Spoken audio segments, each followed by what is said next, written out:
Hello guys, this is your friend and we are back with a new fanfic. Which is what if Naruto had full-time harem with Temari part 1. And if you enjoy this fanfic then please press the like button and subscribe to my channel for more fanfic like this. And now let's start the fanfic. Naruto was, for a lack of a better word, fucking sick of everything. Everything was building up and a few thoughts had been going through his head. He found himself thinking about a very important topic, for anyone in his situation. That was loyalty, not in just the sense of his loyalty, but loyalty on a whole basis. His and theirs. He was currently sitting in his old rundown apartment that had been vandalized and desecrated on the outside so many times. He remembered how his day went, and it wasn't good. He had fulfilled his promise to her and brought back him, and what did he get from it? It was like his childhood all over again. He was brought back to being the demon, the one who was to blame. Everyone took his side, save for a few. He remembered it very clearly indeed. Flashback start. Naruto found himself staring up at the white room, watching the ceiling fan spin and spin, ignoring his thoughts about what happened at the Valley of the End. He was in the hospital. He looked down to see the mark where Sasuke's Chidori hit him. It didn't leave a scar though. He had always had that insane and ridiculous healing factor of his, so he knew he would be fine. He didn't know if he could say the same for Sasuke though. He did hit him with a Rasengan that was enhanced with the Kyuubi's chakra, so it was reasonable that he did do quite a bit of damage to the boy. However, nothing could prepare him for what would transpire on this day, and it would change him forever. With no going back whatsoever, he would have to make a choice. One that would be his hardest to date. Suddenly the door opened and in walked Shizune. She was instantly happy to see him awake. He smiled at seeing the Hokage's assistant. Naruto, how are you? She quickly asked, clearly worried. He chuckled a bit and sat up a bit more. A bit sore, but nonetheless I'm good, he said. She sighed and nodded, then she sat down. Tsunade was worried like crazy after seeing you in your previous condition. You look to be fairly recovered. So I will get you released, you just have to take it easy for a few days, she said. He nodded and thanked her. She quickly walked out of the room. It was a few minutes later and she returned and smiled. You're free to leave the hospital, just remember what I said, she said. He nodded and stood up out of the bed. He noticed his clothes were on the nightstand by it. So he quickly took them and walked into the nearby bathroom. A few moments later he walked out in his normal orange jumpsuit. He noticed Shizune had already left. He knew she had duties that needed to be taken care of. So he quickly walked out of the hospital, not thinking at all about what this day would bring and the consequences it would have on the world he knew.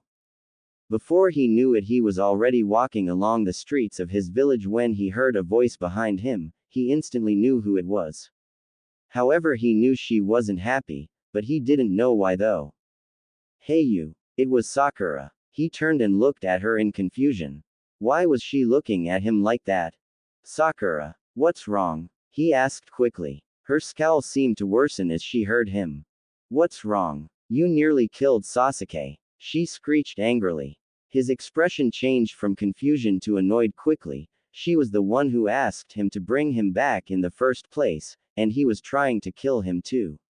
So how was he not supposed to fight back with equal force and not risk dying?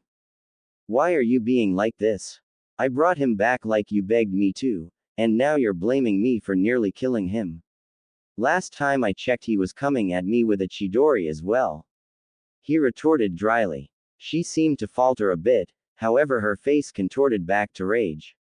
However, before she could speak up, another voice came into the fray.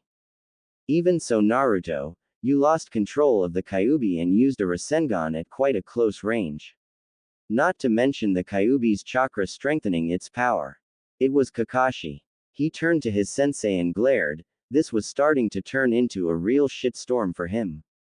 So you're siding with her? You say that I lost control of the Kyuubi, while that is true. Don't forget the fact that Sasuke was using the cursed mark he got from Orochimaru. I had no choice in the matter. It was a simple flip of a coin to me, either risk it and have a chance of being able to match him or staying calm and most definitely going in there without any sort of power-up, which would have been suicidal. He said quickly. He was starting to feel the Kyuubi trying to come out, he needed to get away from them quickly before he blew up. I thought you of all people would take my side, Kakashi, but no. You're blind and fail to see past the fact that just because I lost control, that I'm in the wrong. You know what's also funny? I knew you liked Sasuke better. I mean, you straight up ditched me to train him and her for the Chunin exams. He roared. Both of them faltered. It seemed Naruto was getting closer to his limit, and would break soon. Then there would be no going back. Kakashi tried to speak up, but Naruto already started walking away. The damage was done and he knew he couldn't fix what happened, it was already said and done. Sakura just glared at him. Naruto felt her killing intent and stopped dead in his tracks and turned back to her. What? Got something to say? He said through gritted teeth. Her glare just hardened. Yeah, I guess my mother was always right. You truly are a demon. She screeched. Kakashi realized what came out of her mouth and turned to Naruto. His eyes were closed and was breathing in and out slowly. He was suppressing a ton of killing intent on his own will. When his eyes opened, they weren't the cerulean blue eyes. No, they were the red eyes that held all his pain, anger and hate. He glared at her and spoke. You know what? I can't believe I ever thought of you as a friend. All you did was reject me and push me around or call me stupid then fawn over Sasuke. You're shallow, and I hope you realize Sasuke can't be saved, I know that now. So I'm done, you want him so badly, next time you jump into the fray and try to convince to come back, 'cause I won't. He roared at her. She quickly stepped back. Kakashi knew what's done is done. He just hoped this didn't affect them too much, he knew that was a hopeless thought though. Sakura didn't have any words as both of them watched Naruto's retreating form. Naruto needed to calm down quickly, so he walked to the one place where he was always happy, his favorite shop. Ichiraku's. He needed some ramen too, he was starving. Before he knew it, he already had a bowl in front of him. Suddenly he felt someone sit next to him. It was Jiraiya. He sighed as he heard him speak. So kid, tell me what's wrong. I know there's something that's bothering you. He said. Naruto looked up. An argument took place between me, Kakashi and Sakura. He said. Jiraiya raised an eyebrow. He knew something was wrong now. Naruto never fought that badly with his teammates, and if he did it was over something stupid, but the look on Naruto told him that this time it was serious. What was said? He asked. Naruto began to recall their argument, and as Jiraiya listened he could understand where he was coming from. I see. Naruto just remembered, don't listen to what they think about it. Just know that you did what you had to. If you didn't, who's to say you would still be here? He said. Naruto nodded to his sensei and looked at him. Thank you, he said. Jiraiya nodded and looked up. Now I got to go, if you need someone to talk to. Don't hesitate to come to me again or someone you know who would listen to you. He said quickly. Naruto nodded and watched as Jiraiya walked off. However, even with his comforting words, the damage was already done. Now he was slowly wondering about what to do, and he had no idea what was going to happen in the next day. It would shake him to his core and make him choose, and his life would never be the same. However, it would mean a change for the future, for a new chance at life. To really live and not be a victim. He quickly finished his food and started to walk away from the shop. As he walked in the streets, he noticed glares from the usual people. It seemed things never would change for him. He was walking for so long and he was lost in his thoughts that he didn't notice the footsteps behind him. He heard a cough behind him and turned to see Ino, Shikamaru and Choji. He growled as he saw their expressions. It seemed Sakura had already told them, most likely a exaggerated truth though. What? He asked dryly. Ino stepped forwards and spoke up. Who do you think you are? Speaking to Sakura like that? Not to mention your sensei Kakashi. She asked angrily. Shikamaru just shook his head. Choji shrugged and started to eat again. Ino flinched from Naruto's glare. Really? Who do you think you rebutting in when it isn't your business? You weren't even there. Do you know what was said at all? He shouted. They all widened their eyes. Naruto was getting angry, and fast. If you think Sakura is right, then go ahead and take her side. I already told my side and explained why I'm right, and I don't regret what I said at all. Sasuke came at me with the intent to kill. So I had no choice. He shouted. The Kyuubi started to come out again. Ino glared at him. Shikamaru was as well. That wasn't very smart thing though, you could have gone about it differently. Shikamaru added. Naruto glared at him. Shikamaru flinched as he felt the killing intent. Like I told her, I don't care what you think. I don't give two shits to what your opinion is. So butt out. He shouted. He quickly turned around and started to walk away. He heard some mutterings and curses, but ignored them and continued forwards. He shortly arrived at his apartment and slammed the door and fell on the bed, instantly falling asleep. He was done with it all. Flashback end. That was yesterday. He didn't care anymore. He didn't care what they thought. He had dealt with their opinions with him all his life and he wasn't too thrilled about it. He was about to get up and go to the Hokage's monument, to clear his head. However, he felt lightheaded and fell back on the bed unconscious. He suddenly found himself in his mind. He knew where he was. He didn't know why though. He looked at the cage that held the Kyuubi. It looked at him for a minute. Brat, come closer, he said. Naruto flinched at his tone. It was its normal bitter one, but there was something else to it. Naruto didn't know what made him, but he complied and walked to the cage. I can sense your mind is in turmoil. Now I'm not going to sugarcoat it for you, kid. I can see what you see. I know what has transpired yesterday. The question for you is what would you do about it to change your future? He suddenly asked. Naruto blinked. Was this right? Was he actually having a civil conversation with him? Why do you care? Naruto asked suspiciously. The Kyuubi made a snorting sound before speaking up. Contrary to popular belief, I am not evil. Even if you are a stubborn brat that needs to learn some respect, I have no choice in the matter. You are my host and if something were to happen to you, I would be affected as well. He explained. Naruto blinked, but nonetheless spoke up. What could I do about it anyways? Most of the village thinks I'm a demon. I know my attempts would be futile. They'd never see me as Naruto Uzumaki. No, they see me as a nuisance and nonetheless a demon. He said. The Kyuubi looked at its host for a minute before relenting. Listen, I'm going to be straight with you. Blunt as a matter of fact. What you say is true. With me and you, you'd never really get respect for who you are. Now I'm not suggesting freeing me. I know how that would turn out. No, what I'm saying is why do you place your trust in people would already turn their backs to you? Why do you try to get them to acknowledge you when you know what the result will always be? With what happened yesterday is more proof to me. He said. Naruto sighed and realized there was some truth to what he was saying. Can you just get to the point? He asked dryly. The Kyuubi just snorted. Figures you'd say that. Okay then. We know you aren't really welcome in this village and most of the people who are your friends have turned. Now let's put in a hypothetical and say you had a choice.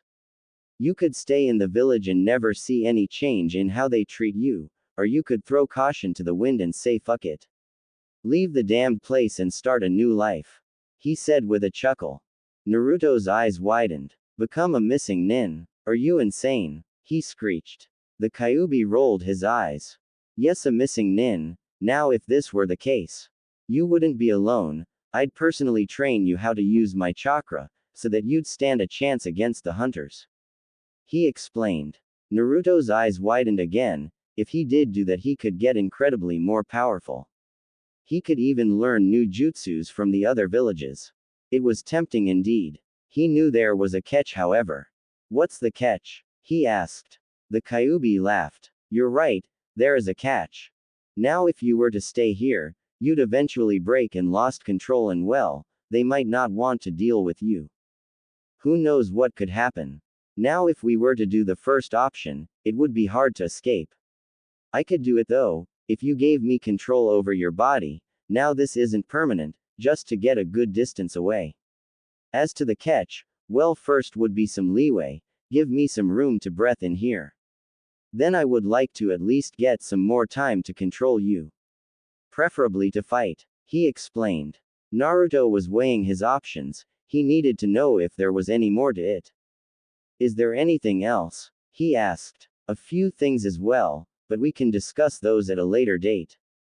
Now there are some other things I think I should tell you. He said quickly. Naruto blinked again. What was he getting at? What is it? He asked. He heard what he assumed to be a sigh coming from the Kyuubi. Boy, it's about your parents. Why do you think they never told you your true parentage? They're hiding some very important details from you. He said. Naruto's eyes widened. It couldn't be true. Could it? He looked sharply at the Kyuubi. Explain, was all he said. The Kyuubi chuckled a bit. That got your attention, huh? Well, it's true they are hiding something from you, and I know what it is. You see, your parents are rather famous, and powerful. Especially your father. He started. Naruto's eyes widened again and he needed to know. Who are they? He asked quickly. The Kyuubi looked at him seriously. You want to know? You need to make a choice. If you knew who they were and you stayed here, it would only cause problems. Now if you were to leave and then find out, you could benefit from the knowledge better. He said quickly. Naruto blinked and got angry suddenly. He was being bribed. The Kyuubi was bribing him. Really? He asked dryly. The Kyuubi nodded numbly. Naruto sighed and looked at him. Give me some time to think it over. He said. The Kyuubi chuckled and nodded. Before Naruto knew it, he was already waking up. He quickly got up and started to think about his conversation with the Kyuubi. He was willing to train him and give him knowledge about his parents. That is, if he followed what he said and left the village. He was tempted to do it after all, and all he needed was little push and he would. He didn't know that the push he needed was coming, and soon. Sooner than he thought. Before he knew it, the sun had set and he wasn't back in his apartment yet. He was walking towards the Hokage's monument to think. He needed to decide what he was going to do, and fast. He knew there were Anbu members watching him closely. There was no doubt in his mind. People were noticing the change in his attitude and would come to investigate it. Soon he was sitting atop the monument and was watching the night sky, and he suddenly heard footsteps behind him. He turned around to see Kakashi and a few Anbu members. Naruto, why are you up this late? Kakashi asked curiously. Naruto didn't speak. He didn't trust himself to control himself from his boiling rage. Why do you care? He spat. They noticed his tone was bitter and unforgiving. Kakashi sighed and spoke again. Tsunade wants to see you now. There's something she needs to talk to you about. He said. Naruto didn't move. He looked up before speaking. How can I trust what you say? He muttered. Everyone heard him and wondered what he was going on about. What do you mean? Kakashi asked quickly. Naruto turned around to look right at him. All my life, I've been treated like a demon by the villagers. I'm sick of it all. My loyalties are in question. Why am I even here when I'm lied to and being treated like I am? He asked aloud. Kakashi looked at him shocked. What do you mean? He asked hesitantly. He was afraid of the answer. The Kyuubi told me he knew who my parents are, so if you knew, why'd you lie about it? Naruto said aloud. Kakashi sighed and looked at him. I think it's time to go to the Hokage, Naruto. He said. He was avoiding the question. Naruto just started laughing. No, I don't think so. He muttered. Kakashi took a step back. What was he thinking? What was he going to do? What do you mean? Kakashi asked quickly. Naruto didn't speak at all. Suddenly a red chakra formed around him and two tails formed. I think the brat said it pretty clearly. It was the Kyuubi. Everyone took up defensive stances. The Kyuubi was now in control. The night air was chilling. No words were said. However, everyone that was in the area could feel the spike in chakra, and it was enormous. Currently at the scene was Kakashi. He didn't expect this at all. What have you done to Naruto? He asked seriously. The Kyuubi chuckling noise, and glared at the man. Why do you care? You'd rather train that Uchiha or that pink-haired girl rather than my host. You know it's true too, remember the Chunin exams? He said dryly. Everyone was shocked at his words, for one reason. It seemed that he actually cared for the boy. Kakashi still didn't care. Why did you take over his body? He asked angrily. The Kyuubi snorted and laughed aloud. I'm afraid you're mistaken. Naruto has given me control, not the other way around. I have his permission to take over. He dropped a bomb on them. They were shocked. What was going on? What was the Kyuubi planning to do? Before anyone could speak up, a couple more people arrived at the scene. Tsunade, Jiraiya, Asuma, and some of Naruto's friends were there.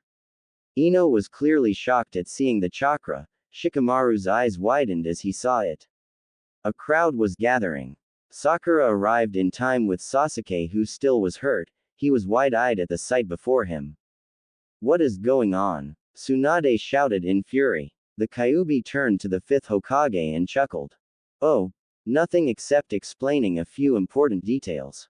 I was waiting for a good-sized crowd to listen to what I'm about to say, and now the time is right. He said with a chuckle. Everyone felt uneasy at his words. What was about to be said? Jiraiya didn't even hesitate and shouted. What have you done with my student? He shouted. The Kyuubi looked at him boringly and replied. Your student. Please, all you taught him was how to do the Rasengan. Granted, he does think of you as his real sensei, rather than that piece of shit Kakashi, now that everyone is here. I think it's time to clear the air a bit. Get some stuff off my host chest that needs to be said. Firstly, you are bastards and backstabbers, specifically you two. He said. Everyone watched as he pointed at Kakashi and Sakura. They wondered what had happened. Jiraiya sighed and looked at the Kyuubi. They know what they did, but that doesn't explain the fact why you're in possession of Naruto. He said. Everyone wondered what he knew. What happened? Tsunade asked quickly. Kakashi looked down and Sakura didn't even say anything. She glared at the Kyuubi. Those two had an argument with Naruto and it seemed it affected him deeper than I thought. Jiraiya spoke up. Tsunade looked enraged. She stomped over to Kakashi and got in his face. What did you say? She asked furious. Kakashi sighed and explained what went down the day before. As Tsunade heard it, she only got more angrier at him and her apprentice. She walked over to Sakura and glared at her. What right do you have to judge how he acted? If he didn't do what he did, he could have died. She shouted. Sakura glared back at Tsunade and replied back. I don't care what he thought was right. He almost killed him. She shouted stubbornly. A loud smack was heard suddenly. Everyone turned to see a red mark on Sakura's cheek. Tsunade had smacked her hard. No one expected that at all. They knew Tsunade was a mother figure to Naruto and would do anything to protect him as well. They should have expected her to do that though. I have half a mind to punish both of you for what you have caused, however we have bigger problems to deal with right now. She said aloud. Everyone turned to the chuckling Kyuubi and wondered what was going on. You're right, Tsunade, we do have bigger problems to deal with. He started to say. Everyone narrowed their eyes. How did you take over? She asked quickly. He chuckled again and replied to her.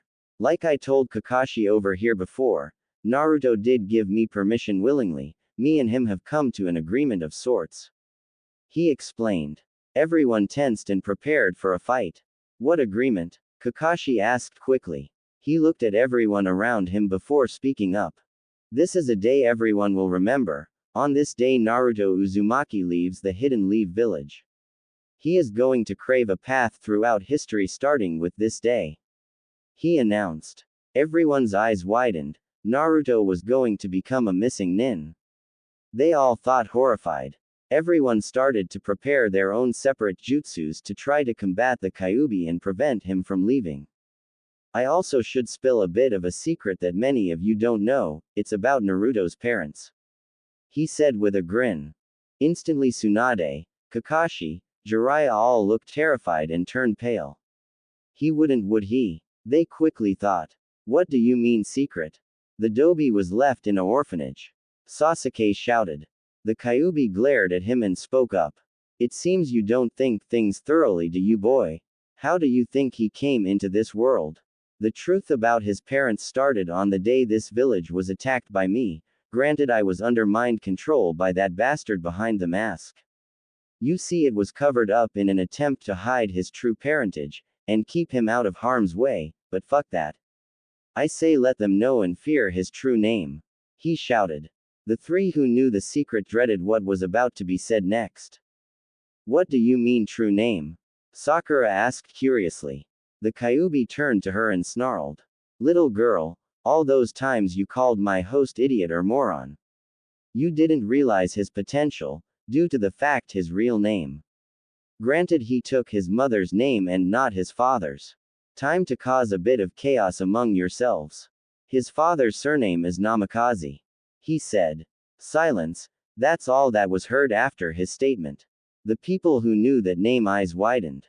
The secret was out. Yes, that's right, Minato Namikaze, your very own Yondaime Hokage, is his father. He said aloud. Everyone's eyes widened now that the secret was out. The Kyuubi smirked and started to speak again. Now that is done with, Naruto wishes to let you know that you won't find him again. From this day onwards he is no longer a shinobi of the leaf. Next time you see him, he won't be so forgiving of the people who betrayed his loyalty and trust. As for the others, he holds no resent, however he can't stay here anymore. He continued. Before anyone else could speak up, Tsunade did. Stop him from leaving, she shouted. The Kyuubi smirked and cracked his joints as he felt everyone's chakra rise. This was going to be fun. Fun indeed. He quickly dodged a Chidori from Kakashi, and everyone watched as one of the tails wrapped around the arm of Kakashi and threw him backwards. They were shocked he could manipulate the chakra like that. How? Sasuke asked quickly. He wondered how something like that could happen. They did outnumber the Kyuubi by a good bit.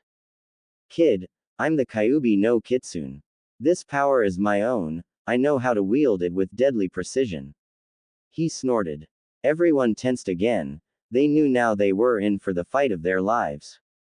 They all watched slowly as the Kyuubi started to form a familiar hand seal. It was very familiar to them indeed. Kage Bunshin no Jutsu, he said quickly. Suddenly 5 puffs of smoke appeared and clones came out. They were all clones of the Kyuubi too. Everyone felt the chakra the clones had, it was immense. The Kyuubi was truly terrifying when it wanted to be. Everyone watched as the Kyuubi smirked and started to speak. I'm afraid stopping me is impossible, it is futile. He said quickly. No one listened and they charged forwards with the intent of stopping him to their fullest abilities.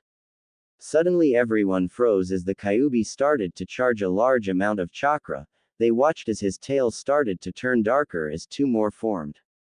He was in his 4 tails form, and it didn't look like he was going to hold back.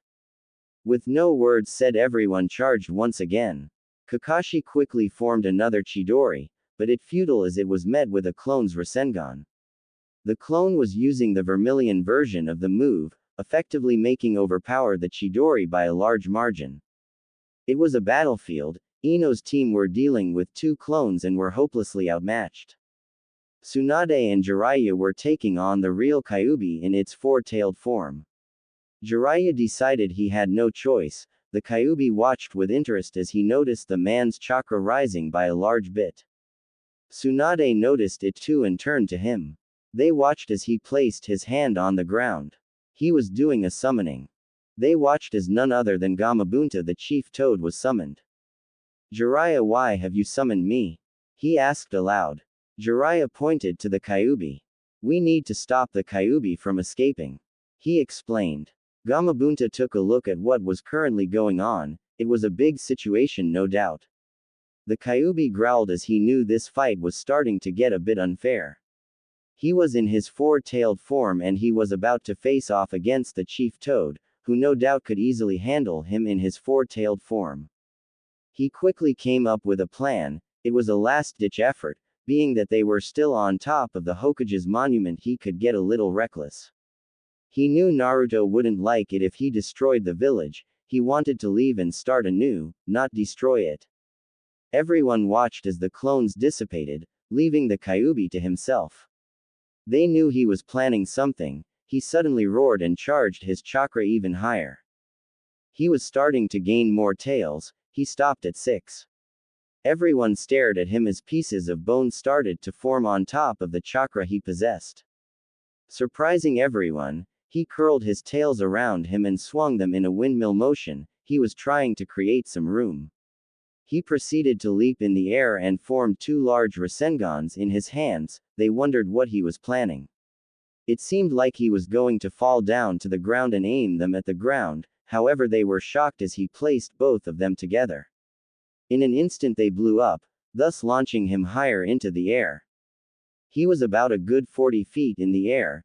They all started to run away from the blast site as he plummeted back towards the ground. They all watched as he neared the ground. He slammed his tails like a hammer and made a big shockwave, knocking everyone back and kicking up a lot of dust. He knew it was time to make his getaway while everyone was distracted. 10 minutes later all the dust cleared away, leaving a shocked group of shinobi. All of them realized what had happened. Tsunade was enraged. Jiraiya was too, however for different reasons. He glared at Kakashi and Sakura as the silence rolled on. I want him found now. He is now a missing nin. Bring him back here at any cost. Tsunade shouted in fury. She then looked to Kakashi and Sakura. You two, meet me first thing in my office in the morning. You'd better not be late, she said through gritted teeth. She turned to Jiraiya and spoke up. Jiraiya, you trained him more than Kakashi, so you should be able to figure out his patterns. Think about what he would do and find out where he could be going, she said quickly. He nodded and sprang into action and sprinted off into the night. Tsunade was barking orders left and right. She needed to do damage control quickly. It would only be a bit before the council heard of the whole ordeal. They would want him to be found quickly. Once they learned the truth about his parents, there would be no going back. As everyone was still in their stupor, she noticed something in the middle of the crater that was caused by the impact of the Kyuubi. Quickly dashing towards it, she kneeled and picked it up. It was his headband. To her it was now real. It dawned on her. He left, and didn't plan on coming back. Scene break the morning after. Kakashi and Sakura were currently walking to the Hokage's office. They knew they were in for a rough lesson about what they did. Sakura couldn't help feel guilty. However, one thing was currently nagging her mind. Kakashi, is Naruto really the son of the fourth? She asked. He turned to her and nodded numbly. Yes, it was kept a secret for his safety. However, now that doesn't matter. It's only a matter of time before the rumor spreads and the other villages learn of the truth, he said quickly. They looked around the village to see it in a cheerful attitude. It seemed they noticed the lack of certain someone. They wondered what they would do when they heard about his father. They soon arrived at Tsunade's office and opened the door. As soon as they stepped in, they were met with glares from both Tsunade and Shizune. Shizune quickly left the room, probably to avoid letting her temper get the best of her. Tsunade sighed and spoke up. You two will listen very closely, and you will not interrupt me at all, she started. They both nodded and listened as she continued on. I have a mission for you two specifically. You're going to go to Suna and report what happened to their council on what happened. With them out of a cage, it's most likely the council is leading the village. He can't be out of the land of fire yet, so if he were to start moving again, he might go towards Suna. Report back once you have done just that, she said quickly. They both nodded and left for Suna. She watched as they left the office and she sighed and looked at the paperwork on her desk. One piece of parchment on her desk pertained to a certain individual. If she signed it, she couldn't go back. It would already be done. It was to make Naruto Uzumaki a official missing nin. Somewhere in the land of fire, in a damp cave, a certain spiky-haired blonde was starting to stir awake. A drop of water did the damage and he bolted upright, his thoughts roaring to figure out what happened.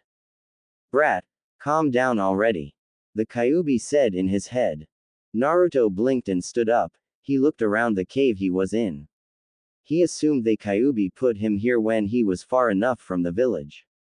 So what happened? He muttered in his head. The Kyuubi began to tell him what had happened. Naruto's eyes narrowed when he heard about it. So my father? He asked in his head. The Kyuubi sighed and knew it was time to tell him. Your father was the Yondaime Hokage, Minato Namikaze. He answered. Naruto's mind ran a blank, he then screeched in his head. Which clearly annoyed the Kyuubi, with an effective shout telling him to shut it. So where are we and what now? Naruto asked quickly. The Kyuubi was silent for a bit.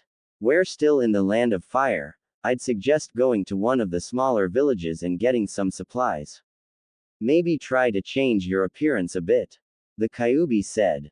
Naruto nodded and proceeded to climb out of the cave and begin his new life.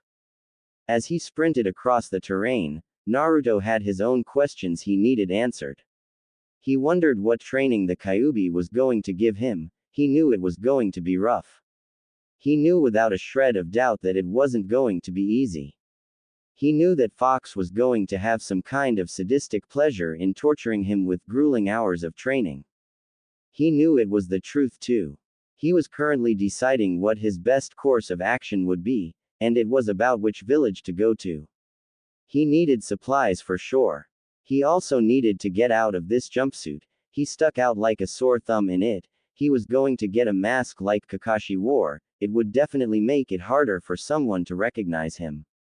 He wasn't about to be stupid and waddle into Suna. He had no doubt in his mind that Tsunade had sent a party to there to inform him of his escape, so he couldn't risk it.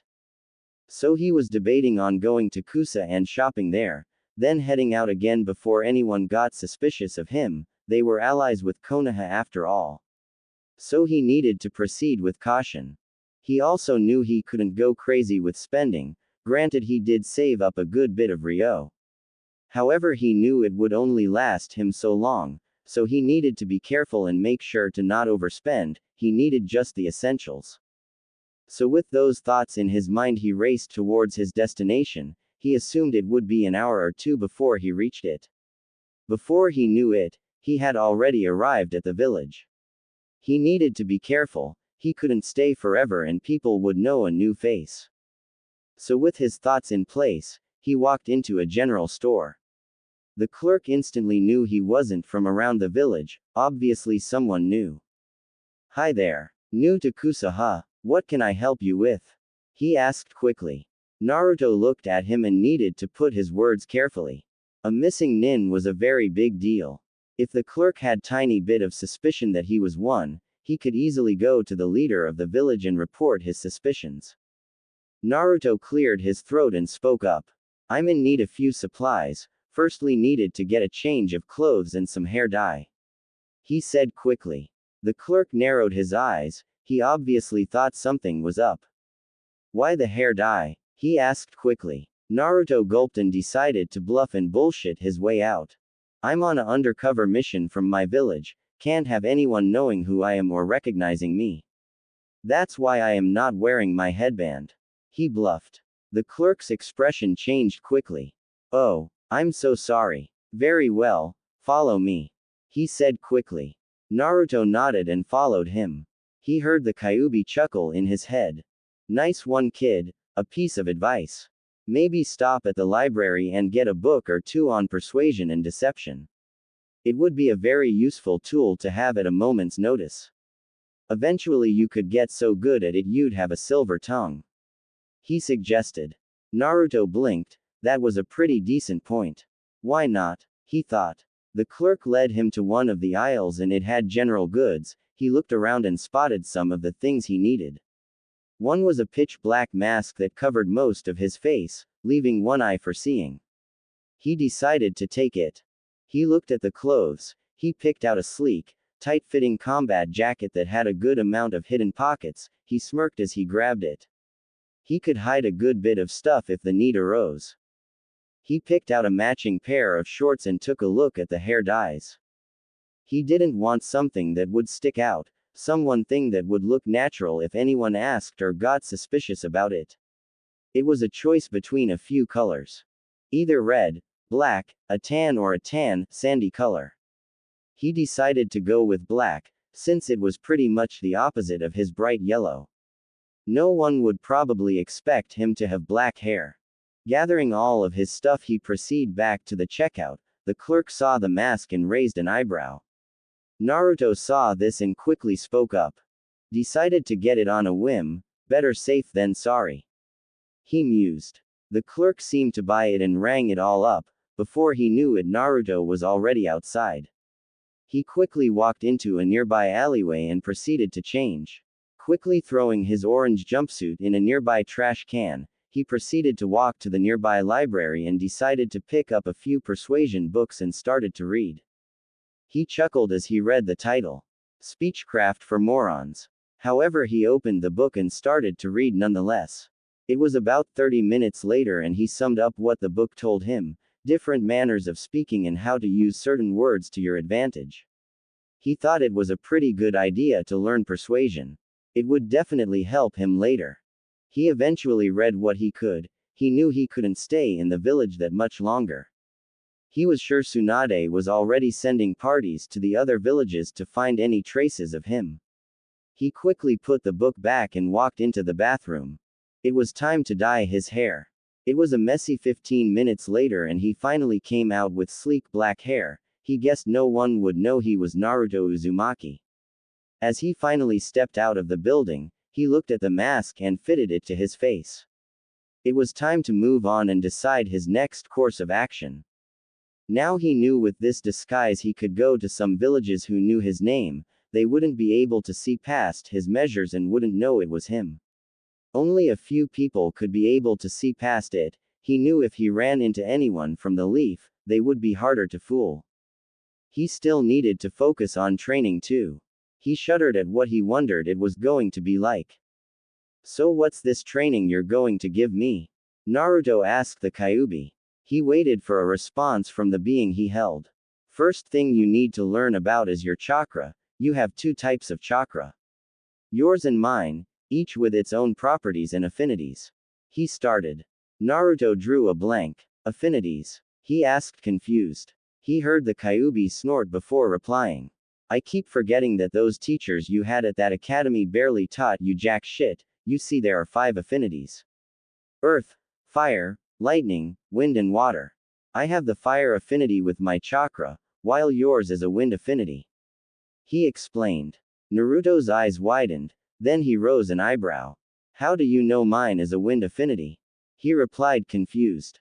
The Kyuubi snorted again before replying.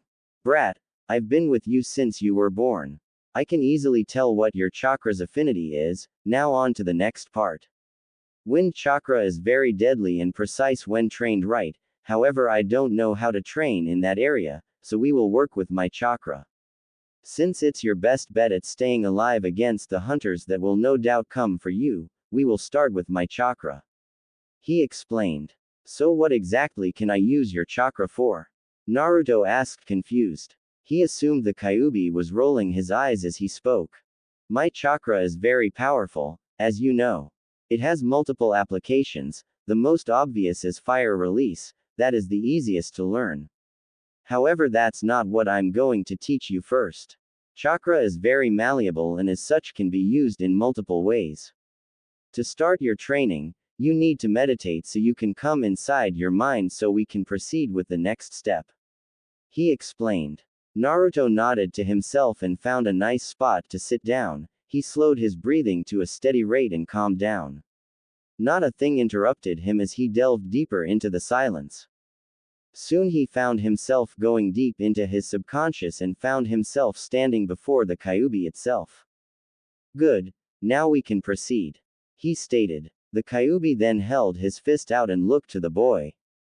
Bond our chakra together, it will be easier for you to call upon mine afterwards. He explained.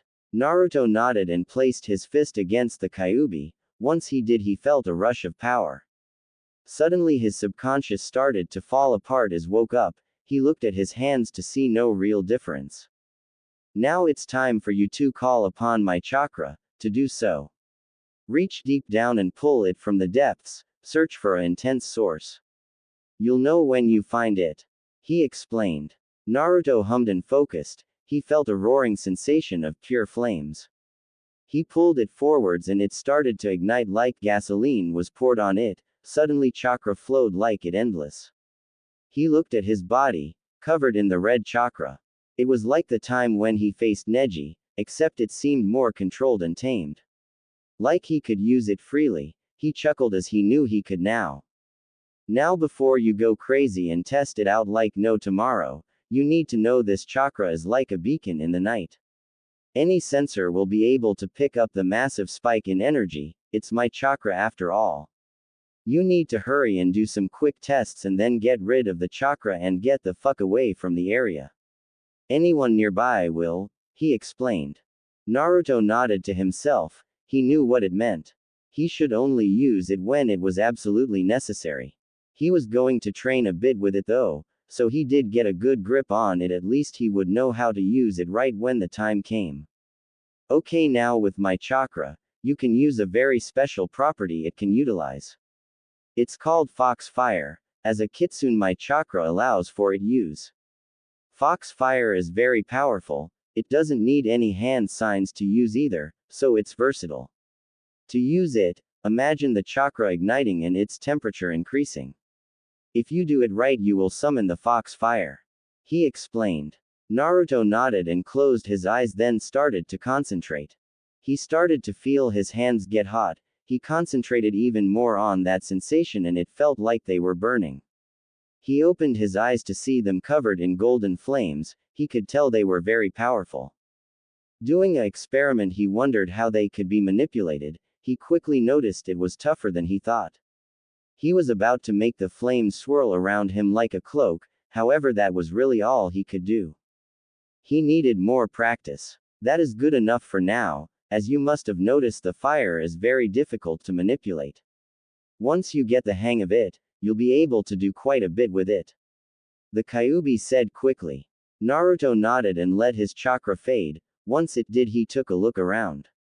No one was around, so he knew it was okay to start to move again. He needed to think of his next course of action.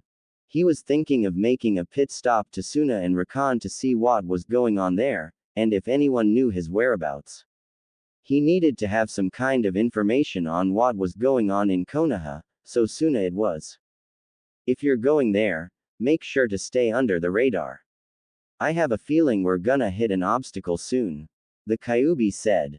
Naruto hummed to himself and nodded to the Kyuubi's advice. He began again towards his next destination. He knew Suna was about another 5 hours from where he was. He wasn't in a hurry though. So with that in his mind, he set off at a nice pace. Scene break with Kakashi and Sakura. The two of them stood at the gates of Konoha, ready to depart to Suna. Kakashi looked to Sakura and spoke up. You ready? He asked. She nodded and both of them started. Kakashi knew this trip was going to take most of the day to make it. He wasn't in a hurry either. However, he didn't know something would cause him to rush. It was about 3 hours later and they weren't even out of the land of fire yet. It was until they felt a massive chakra spike. Kakashi and Sakura looked at each other quickly. Was that Naruto? Sakura asked quickly. Kakashi hummed and replied. Most likely. Who else do we know that has that kind of chakra? I'd say that was him starting to use the Kyuubi's chakra more, he mused. Sakura's eyes widened. She looked to where the source was coming. Anyone in the area could feel the massive chakra he was using. Let's hurry, Kakashi said quickly. Sakura nodded and they both sprinted towards where they felt the chakra. It was about 15 minutes later and they arrived at a clearing, however it was deserted. It was obvious that someone had recently been there though. We just missed him, Kakashi cursed. Sakura looked around to see anything to point his direction he was going. Any ideas where he could be going? She asked. Kakashi sighed and walked to a spot where it was barren. It was obvious the chakra made the impression in the ground. He was looking for any tracks or signs that would have been left. He looked up to the sky to see there was a good bit of daylight left.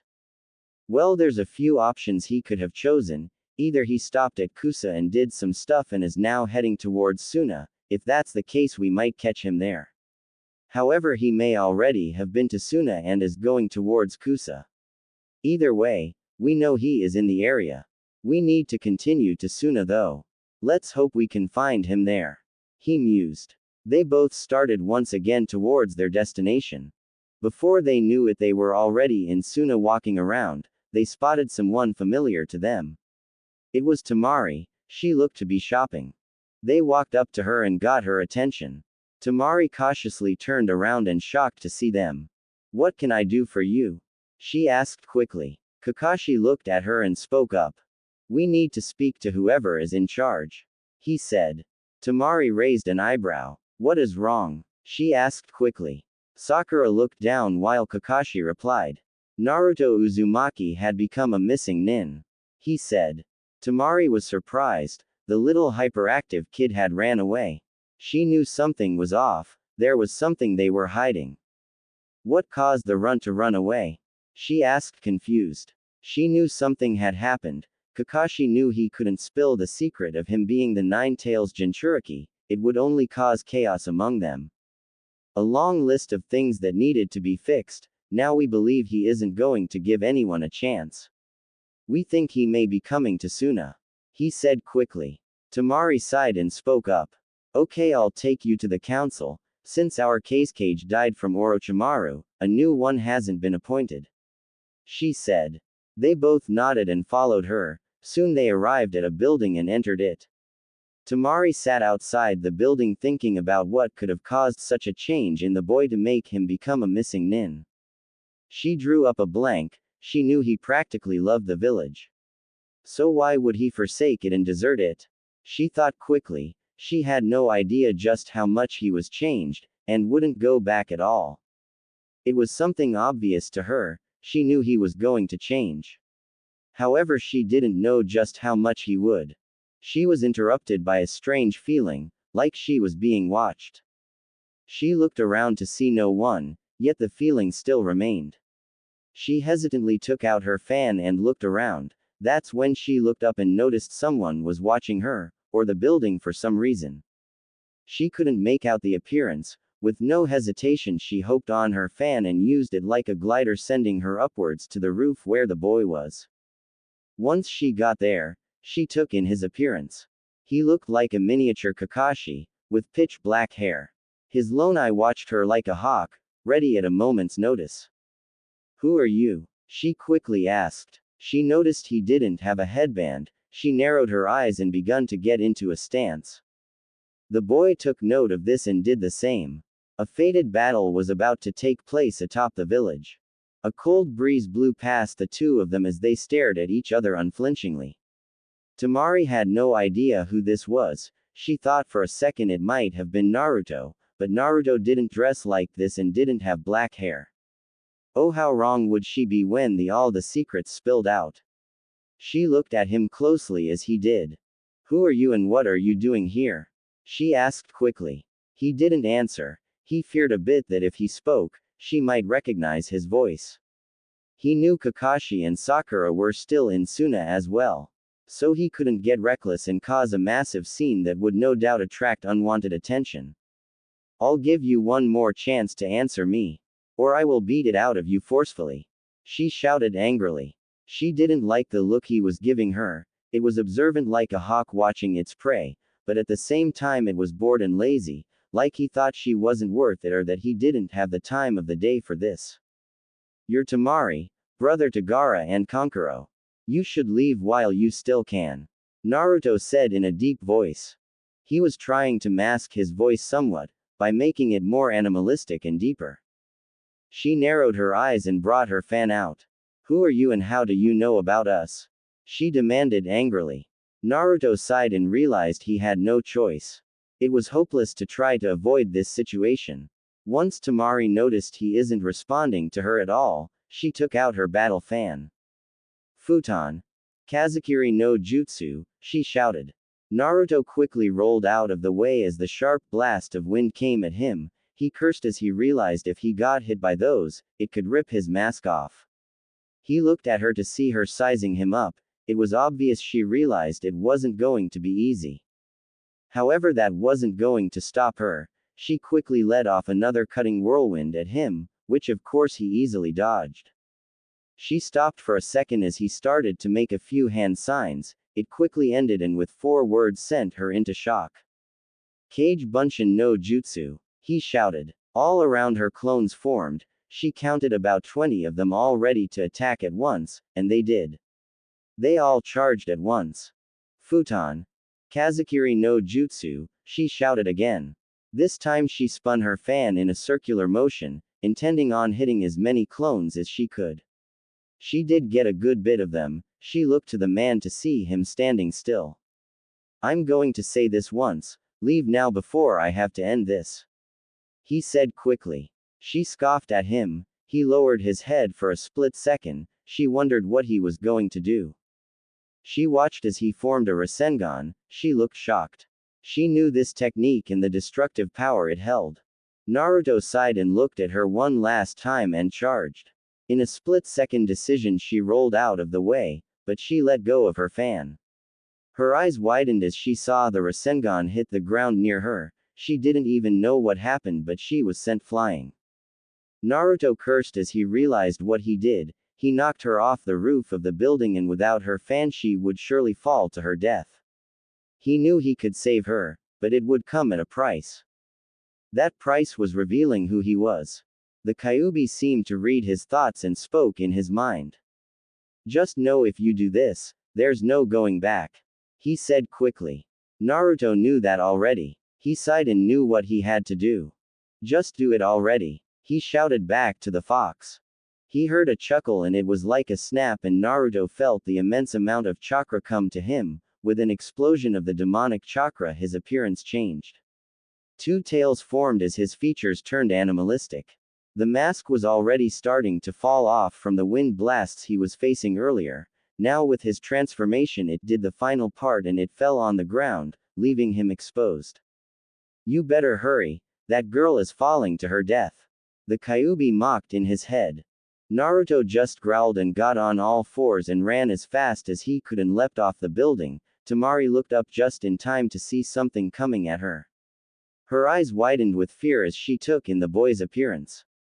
Before she knew it, she was grabbed by him and hoisted on his shoulders in midair. Hold on tight, he said through gritted teeth. Naruto was losing control and fast. He didn't have any training with his transformations, so he knew it would only be a matter of time before he lost himself.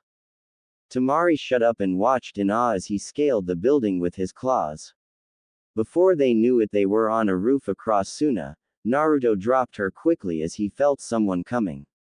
He heard someone land and turned around to see none other than Kakashi and Sakura. Naruto. Sakura muttered sadly. Temari heard that and her eyes widened instantly. That's Naruto. She screeched aloud. She looked at the boy who was pouncing on all fours, ready to attack at any notice. I see you don't know about me that much. Naruto muttered through gritted teeth. Kakashi and Sakura were surprised to see him able to speak. They wondered if he had control. Are you in control? Kakashi asked cautiously. Naruto just glared at him and growled. For a little bit, yes. I haven't had much practice with the Kyuubi for my transformations. That doesn't matter, however. I'm not returning to that shithole of a village. He roared. Here's a little help, brat. Your transformation gets stronger with rage, while your level of control decreases as you gain more tails. To successfully remain in control of yourself, keep your mind calm and focused. He heard the Kyuubi in his head. Temari's eyes widened when she heard the word Kyuubi. He was a Jinchuriki. She quickly thought, stupefied. It hit her like a train. The Kyuubi was the most powerful of the tailed beasts, with it having 9. You're the Jinchuriki for the 9 tails. She exclaimed. Kakashi and Sakura sighed and looked at the still pouncing form of Naruto. Naruto, you must come back to the village, they need you. Sakura said aloud. Naruto just glared at her and roared. You shut your mouth. Do you have any idea what it's like to be treated like a demon all your life? Tell me, what did you ever do to help me in my times of need? He shouted angrily. Temari's eyes widened once again. Gaara and him were so alike. She knew that was main reason Naruto got through to him. They were both considered demons by their respective villages. Kakashi sighed and realized there was no getting through to him, they would have to subdue him. That is if they could. Sakura, watch out. This is going to be a tough fight. Naruto will fight more animalistic and more unpredictable. Don't let down your guard.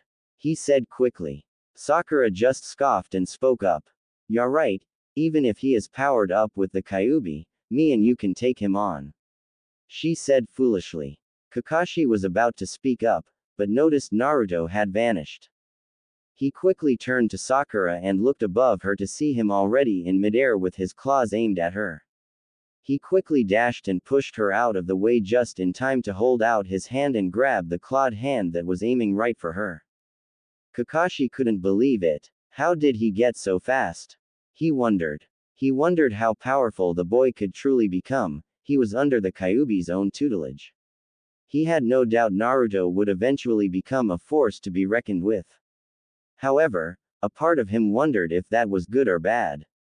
Sakura looked fearful at the way Naruto ruthlessly attacked her and Kakashi. It was obvious he was going to do everything in his power to keep them from bringing him back to the village. Kakashi managed to throw him off. He looked at him wearily as he got back. Quit while you at it, you have no chance now. I will only grow stronger from now on. Naruto raged. Temari wondered what was driving him to be like this. The boy she knew as Naruto Uzumaki was nothing like this. He was a happy and joyful kid, not a rageful monster bent on something like this. Naruto, why won't you come back? Sakura screeched. She had tears in her eyes. Naruto saw this and closed his eyes. Suddenly a wave of chakra exploded from him as another tail formed. You have the audacity to ask me that after what you two did. Remember what both you said to me that day. Both of you have no idea what I felt after all of that. No one even tried to come to my side to see what was wrong. Only Jiraiya was able to see something was wrong. Then I find out about my parents from the Kyuubi, and I think to myself, who can I trust? This is your final warning. Leave now and don't try to find me again. I will never return to that village. He roared angrily. Temari looked sad at what she heard. It wasn't on a whim that he left. No, it was from all the clashing thoughts he had about his reasons. Then he found out about people lying to him, and it only shoved him further down the path he was on now, and there was no turning back now. She could only wonder what they did to him to make him like this. She also wondered what the others did. She knew if he was a Jinchuriki he would have a hard life. Please Naruto. Everyone wants you back. Sakura said aloud. Naruto scoffed and glared at her. Enough. Go back to your Sasuke that you wanted back so much. I did bring him back for you, didn't I? Then you turn your backs on me and say I almost killed him, please bitch. He used that cursed mark with a Chidori. It's time to end this. He said quickly. Both of them tensed as he started to form a familiar hand sign. Kage Bunshin no Jutsu. He roared. 3 clones appeared around him, each ready to strike at any second. Temari knew this fight was starting to get out of hand. She didn't have her battle fan either. So she was useless in stopping him. Raiden. Raiju Suga. Kakashi shouted. Naruto watched as the lightning beast came charging at him with ferocious speeds. He only had one choice. He quickly formed a Rasengan in his hand and ran forwards. Everyone watched as the demonic red chakra rolled off the Rasengan like nothing.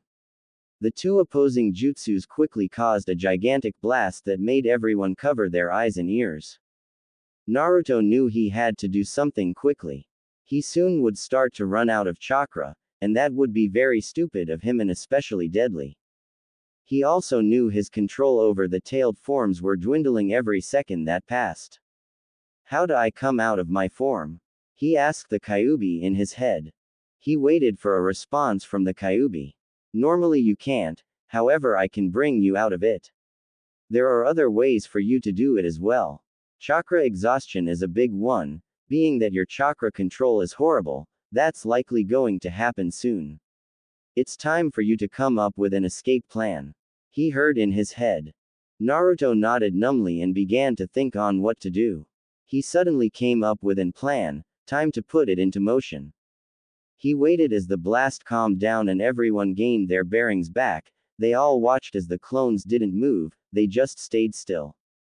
Kage Bunshin no Jutsu. Naruto roared even louder this time.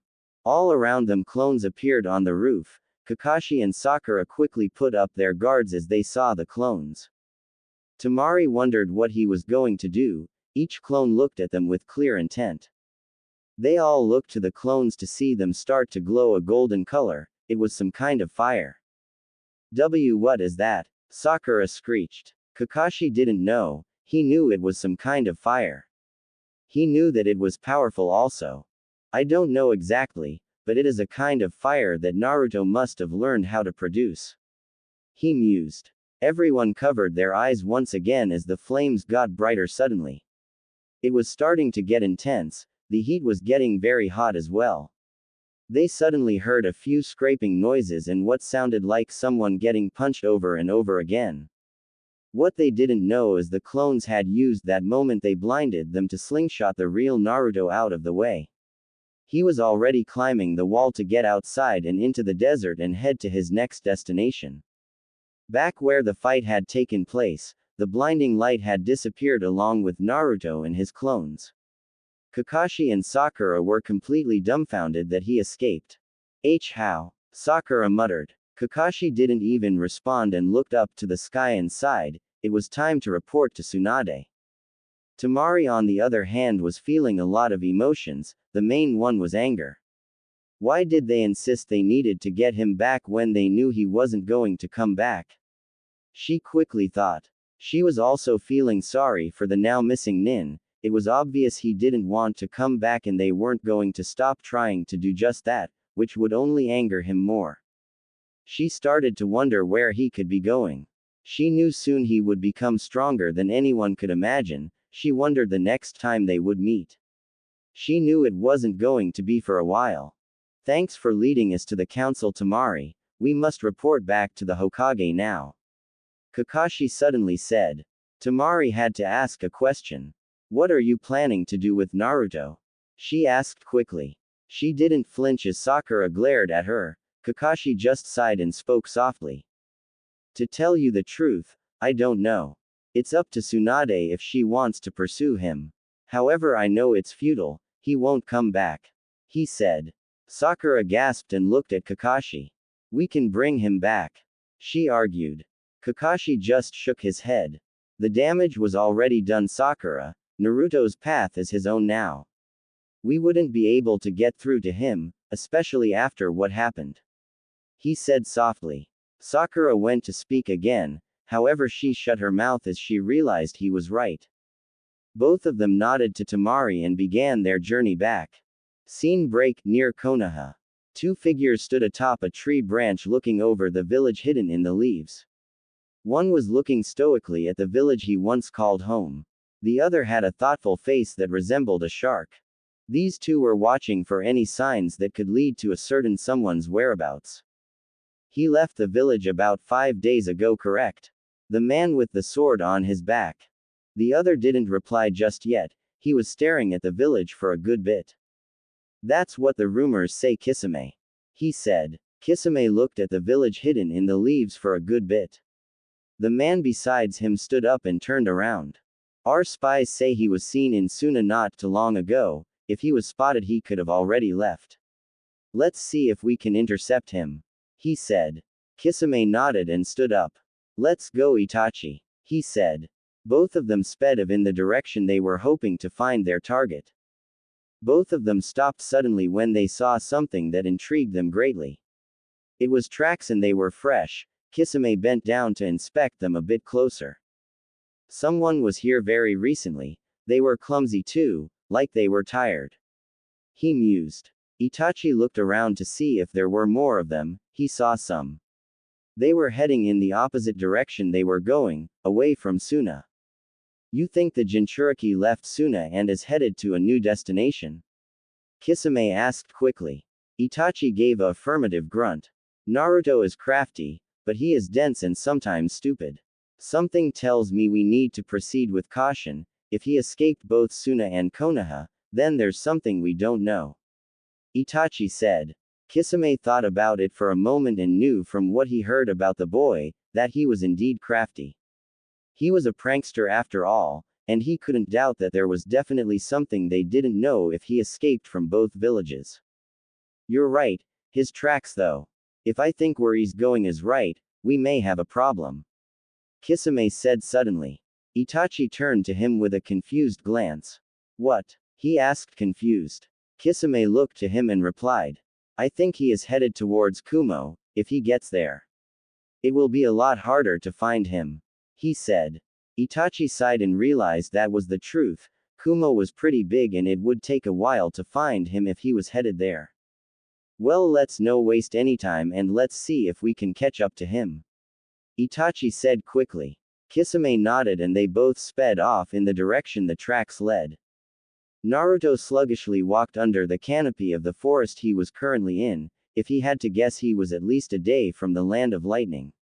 He nearly escaped from Suna and it took, if not all, most of his chakra to do so. So what's your plan? He heard the Kyuubi ask in his head. Naruto was silent for a good bit. He was thinking on his next course of action. He was on his way to Kumo, but when he got there, then what? That was the missing detail in his mind. He quickly decided he would cross that bridge when the time came. He was startled when the Kyuubi suddenly spoke up. Kid, keep moving and don't stop at all. He heard.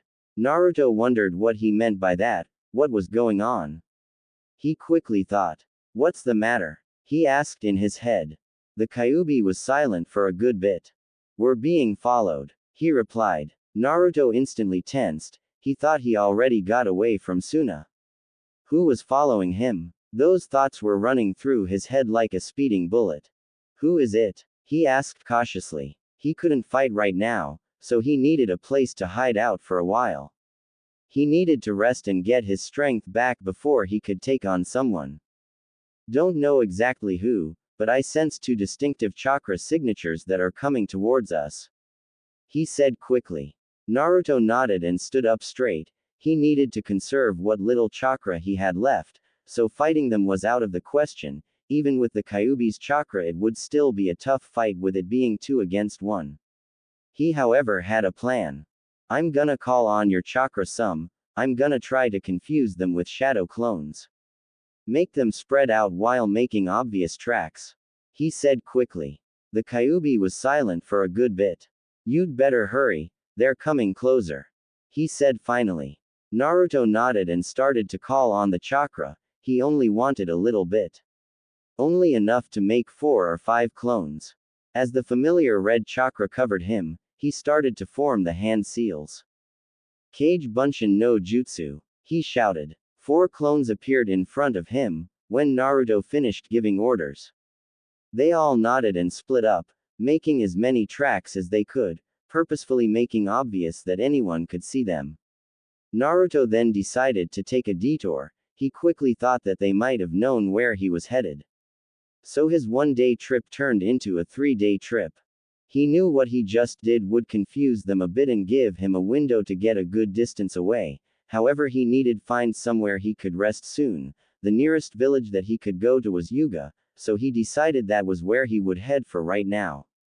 Where he was right now made Yuga about a couple hours away and he could make it if he really wanted to, but he was still exhausted. So he opted for looking for something hidden, so that his chances of being discovered were slim. He also preferred something that had multiple escape routes. If the need arose, he could use them. After about 10 minutes of searching, he found a spot that was covered by dense trees and a cave that had an overhang. He didn't know how far the cave went and what was in it. He didn't want to go exploring either. Settling down by an enclosed area by the cave, he began to make a small fire pit. He wasn't going to light it yet.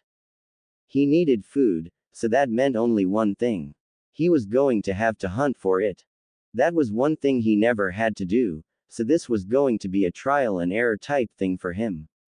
However, he wasn't going to fail. Use your chakra to enhance your senses, use your senses to find an animal and kill it to get food. He heard suddenly. Naruto blinked quickly after hearing that. Huh, he muttered confused. He assumed the Kyuubi was rolling his eyes. Consider this your next lesson. Chakra is very malleable, as I've told you before. As such, it can be used in quite a different number of ways. Chakra can be used in a single place to strengthen that area, as such it can be used in a multiple of ways. That boy with the dog used his chakra to enhance his smell during the fight with you. You can do the same if you learn how to. The Kyuubi explained. Naruto listened as the Kyuubi continued on. There are also different types of chakra. One could very well solve this problem you're having. It's called senjutsu. It is the natural energy that you mix with your own chakra. People who utilize this chakra are called sages, and they enter a mode called sage mode. He continued. Naruto blinked and spoke up. How do I use senjutsu? He asked. The Kyuubi chuckled before replying. To learn how to use senjutsu requires three things. One is sensing the natural energy, then you must let it gather around you by meditation. Then finally you must learn to mix it with your own chakra. He explained. Naruto knew there was something else that he wasn't telling him. What's the catch? He asked quickly. The Kyuubi chuckled and replied. There is a catch. You see, those toads have a special oil on their mountain that makes it easier to learn how to use the natural energy for sage mode, since we don't have that luxury. It will be twice as hard to learn it. It's not going to happen overnight. He explained. Naruto sighed as he heard the Kyuubi. He knew it was going to take a while to learn to use senjutsu, so he needed to figure out a time when he could start to meditate and learn it. After all, he was being chased and was currently a missing nin, so senjutsu would have to wait. Is there anything I can do to help find an animal to kill it, so I can get food? He asked quickly. The Kyuubi was silent for a while.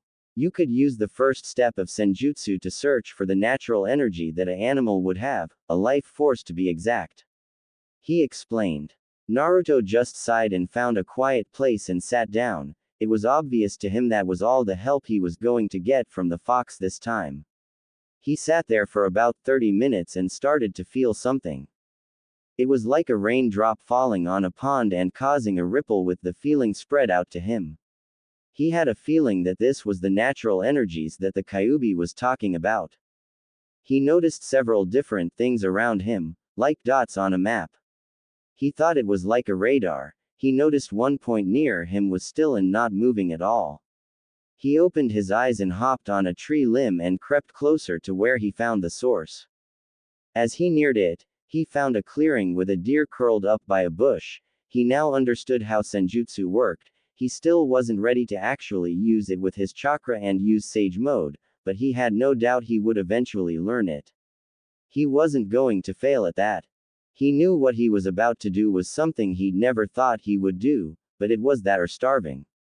With no choice, he took out a shuriken and hurled it with precision at the sleeping deer. 5 minutes later, he was dragging the carcass to his campsite. I'm surprised you were able to sense the natural energy that quickly. Usually it takes a lot longer. The Kyuubi said suddenly. Naruto chuckled and began to set up a fire to cook the meat. He knew most of it was going to be wasted, so he only was making a fire for a few pieces. Once the fire was lit and some meat was being cooked, he sat back and began to think more on what his plans were. He remembered from what he read about his father that he and the Raikage fought quite a bit in the Third Shinobi War, and from the stories he heard from Gigi that they had respect for each other. So he was thinking about asking the Raikage to help him out. He wondered what would come of it though. Worst case scenario, he would let the Kyuubi take over. With those thoughts in his head, he began to eat his meal and started to doze off. Scene break, with Itachi and Kisame. Both of them were severely annoyed by the little runt's stunt. They had been fooled. Damn that kid. Kisame muttered, annoyed. Itachi just looked around for anything that could lead them in the right direction, but there was nothing. This only proves my point that he is more unpredictable and clever than before. We should have seen this coming. He most likely used shadow clones as in diversion so that we would follow tracks that weren't by the real one. Itachi said quickly. Kisame nodded, but his eyes were a different story. He wanted to gut the little runt for making fools out of them. What now? He asked his partner. Itachi looked at Kisame before replying. If he is headed to Kumo like we think, then he is delayed a bit. With his diversion he most likely had to find a place to hide out, so I doubt he has made it that far. I think he may stop at Yuga since it's in the middle of his travel plan. We head there and wait for him. He said. Kisame nodded and they both started to head to the village. Scene break, with Naruto. Naruto awoke groggily and looked around. He was still in his campsite. As he remembered all that transpired the day before, he sat up and began to think. He had no idea on the whereabouts of the two who were following him, and given the fact that he wasn't captured in his sleep, he assumed his ploy worked and he had lost them. However, he knew it wasn't over yet. No, not by a long shot. He was bound to run into an obstacle at one point. That was the life of a missing nin. It was what he chose, so he had to face it head on. Quickly gaining his bearings, he started again on his way towards Kumo. He knew he better stop at Yuga to get some more supplies. He didn't feel like getting another mask. He knew eventually it would be useless.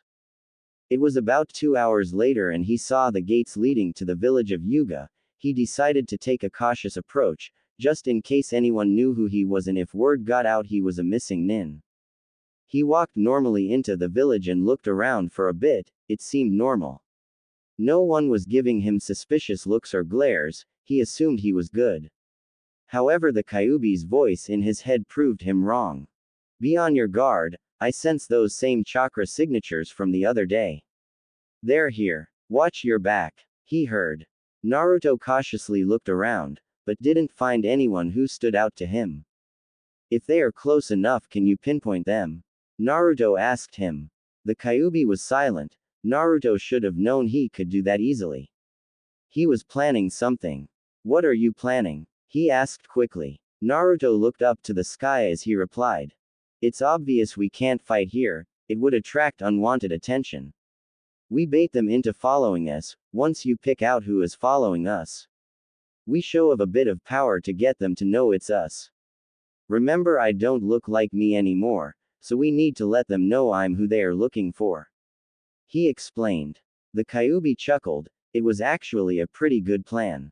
Okay, start walking around the village. Make yourself noticeable. Your black hair already sticks out like a sore thumb, so it shouldn't be hard to get their attention. He heard the Kyuubi. Naruto nodded and purposefully walked out in the open, stopping every few minutes looking around. He wanted them to see his face and know it was him. About 5 minutes later he was walking towards a store when the Kyuubi spoke to him. They're behind you now, the ones in the robes. He heard suddenly. Naruto looked over his shoulder, and sure enough was 2 people in a pair of robes he hadn't seen before. However, he saw someone he thought he'd never see again. Itachi smirked at seeing the now black-haired Naruto. Kisame couldn't believe his eyes. This boy was the one who fooled them. He couldn't believe it at all. Itachi knew Naruto was a lot stronger and more clever than ever. Naruto gave them the finger and dashed towards the gate and into the wilderness. Kisame almost raged right there as he grabbed the handle of his sword. Calm down. Naruto is being cautious, no doubt. He wants us to follow him and take the fight outside this village. He was always clever. After all, he was a prankster. Itachi said suddenly. Kisame sighed and let go of Samahata and looked towards where Naruto went. Let's go already, he said quickly. They both left the village to find Naruto sitting atop a tree limb. He had a devious grin as the two appeared. Nice of you two to join me, huh? He joked. Kisame glared at him. Itachi just sighed and spoke. I must say, Naruto, you're no longer the same boy that lived in that village. You've become someone new, he said. Naruto chuckled at his observation. You're damn right, he said with a grin. Kisame was tired of the babble and pulled out Samahata and swung it as it extended towards Naruto, however as it got close Naruto poofed into smoke. A clone, Kisame muttered. Itachi looked around to see a ton of clones atop the trees, at least 50 of them were sitting there waiting for a order. Even he didn't think Naruto would plan this out that well. It was obvious he was expecting them. Who's helping you? Itachi asked suddenly. Kisame looked to Itachi. Someone was helping the runt. He quickly thought. Naruto just laughed and spoke up. You're right thinking I have help. You see it is none other than the Kyuubi I house. He said aloud. Both of them tensed. They hadn't expected that outcome. The Kyuubi was now something that made them rethink their plan. If he had been training with the nine-tailed fox, he was more powerful than before and he would known this was coming, so he would have time to prepare. Naruto on the other hand, knew these weren't easy opponents whatsoever. His best bet would be to separate them and have clones keep the other busy while he took care of the other one. He didn't know how though, he had no idea how to separate them for a good bit. Kisame he could take on, however Itachi was a different story. The fact he had the Sharingan made that fact only concrete more. You take care of Kisame first and then I'll take over and force Itachi to retreat. He heard suddenly. Naruto nodded and began to go to work. Suddenly every clone that was perched on the trees jumped down and charged at them. Itachi just dodged and jumped in the air. Quickly forming hand seals he shot off a fireball towards the ground. It took out a few clones. Most of them jumped back to avoid it. Kisame on the other hand used Samahata in a whirlwind motion, however he wasn't paying enough attention as the real Naruto dashed towards him and delivered a haymaker to his face. Naruto used that moment Kisame was stunned from the punch and delivered a knee to his gut. Kisame didn't even realize what was going on until he felt a massive wind pressure. He looked to Naruto to see him holding a Rasengan and it was aimed at his chest. It was very close too. It was too late. Rasengan! Naruto shouted. That was when Kisame was sent flying into a tree. He was barely conscious. He sluggishly got up and was standing still. Itachi looked at his partner and sighed. He knew this was bound to happen. Naruto looked to the sword on the ground and smirked as he picked it up. As he did, both Itachi and Kisame's faces lit up in pure shock. How? Kisame stuttered stupefied. Itachi couldn't believe it either. What do you mean? Naruto asked confused. It was just a sword right? He thought confused. Samahata is a sentient sword, it picks its user. Most of the time spikes erupt out of the handle when someone who isn't worthy to wield it picks it up. Obviously it hasn't rejected you, I wonder why. Kisame explained. Naruto looked at the sword and sure enough, he wasn't being rejected by it. However he felt it sapping at his chakra, little by little. It was the trade-off though, he knew it came with a price. It saps your chakra right? He asked. Kisame nodded. Naruto wondered if the Kyuubi had something to do with it. Maybe since I'm a Jinchuriki for the Kyuubi, it likes my insane chakra reserves. He mused. Suddenly Itachi dashed forwards at blinding speeds. Naruto barely had enough time to put up the sword to block. As Itachi's fist met the blade he stepped back. Naruto was starting to call on the Kyuubi's chakra. His body suddenly started to glow a bright orange. Itachi widened his eyes as the golden fire swirled around Naruto. What is this fire? He asked quickly. Naruto chuckled before replying. It's called Fox Fire, it a fire usable by kitsunes. As such the Kyuubi is a kitsune and his chakra allows me to use it. As you've probably already noticed, it is very powerful. He explained. Itachi backed up and reevaluated his opponent. This was another unknown variable he hadn't expected. Suddenly Kisame stood back up. Naruto looked dryly at him. Really you want more? He asked dryly. Kisame didn't even respond and charged. Naruto held Samahata up to block again. He knew this fight was about to end quickly. If he could just get Kisame down for good, then the Kyuubi could take over and take care of Itachi. Kisame was pretty much already dead, with no water around to use his jutsu. He was useless without Samahata. With a swift motion Naruto swung the sword and it extended towards Kisame, piercing right through his chest. Quote. Ironic, isn't it? Killed by the very sword I wielded. He muttered as he fell on the ground. Itachi sighed and looked at Naruto. It's time to finish this, he said. Naruto didn't say anything. Itachi suddenly put his guard up when he felt the rise in chakra. You're damn right, I'm gonna finish this, the Kyuubi said. Itachi backed up. This wasn't Naruto he was dealing with anymore. Who are you? He asked. The Kyuubi just chuckled and charged his chakra as three tails formed. I think you know Itachi Uchiha. He spat out the last name. Itachi's eyes narrowed, then he closed them. When he opened them, it wasn't the normal Sharingan, they were the Mangekyo Sharingan. Ah, those accursed eyes you Uchiha are famous for. Unfortunately, they won't help you this time. The Kyuubi chuckled. Itachi narrowed his eyes as the Kyuubi formed a hand seal. Kage Bunshin no Jutsu, he shouted. Itachi quickly looked around to see a ton of clones all in Kyuubi form and ready to attack. It was getting out of hand. Suddenly all of them charged at him. He was only able to dodge a few as more kept coming. He was suddenly elbowed in the gut and kicked backwards. Amaterasu, Itachi muttered. He waved his hand and the black fire came towards the clones, hitting a few of them. They disappeared. However, he wasn't paying attention and got hit by a foxfire-covered fist. Itachi quickly realized this situation was getting out of hand. He needed to retreat. The Kyuubi was an opponent he didn't want to take on alone. Seeing no choice, he vanished in a poof of smoke. Shunshin, huh? The Kyuubi chuckled. He then sat down and focused himself and came out of the tailed forms. With Naruto back in control, it was time again to start moving towards the destination. Naruto looked up to the sky as Itachi fled the scene. He knew he had an easy fight with Kisame. It was a matter of him already planning it out and having everything fall into place. He knew he wouldn't get that luxury again. They would know if he was trying to trick him. So off to Kumo, huh? He heard the Kyuubi. Naruto blinked and wondered where this was going.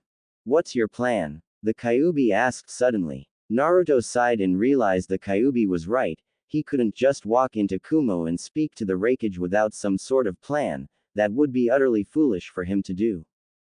The meeting would most likely cause quite a stir within the Raikage and he would no doubt want to recruit him. Naruto didn't want that though. No, he wasn't planning on joining another village just for it to end up like the last one. He would have to play his cards right, and if went well and he got what he wanted, he would have no problem helping out the Raikage when he needed it. He was thinking of becoming something like a freelance mercenary, that would give him the chance to continue to explore and gain more skills as well. In addition to having influence with different cages. When we meet with him, he wouldn't really believe me that I'm Minato's son.